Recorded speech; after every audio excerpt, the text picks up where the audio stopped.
Hello, van life gardeners! Did you know that some vegetables rely on pollinators like bees to produce fruit?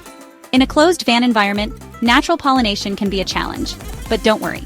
In today's video, I'll teach you manual pollination techniques and share tips on choosing self-pollinating plants for your mobile garden. Pollination is the process that allows plants to produce fruit.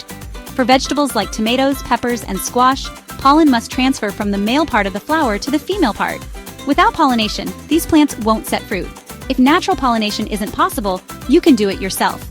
Here's how to manually pollinate your plants. For self-fertile plants like tomatoes and peppers, use a small paintbrush, cotton swab, or even an electric toothbrush to gently vibrate the flowers. This releases the pollen and helps it reach the pistil. For male and female flowers like squash, identify the male and female flowers. Male flowers have a thin stem, while female flowers have a small fruit at the base. Use a paintbrush or remove a male flower and lightly brush its pollen onto the female flower.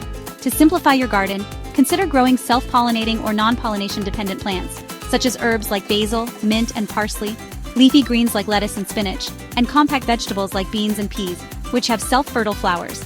Here are a few tips to improve pollination in your van garden. Ensure good airflow by using a small fan or opening windows to mimic wind, which helps spread pollen.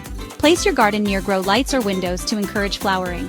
Keep a close eye on flowering plants and pollinate them manually as soon as you see blooms.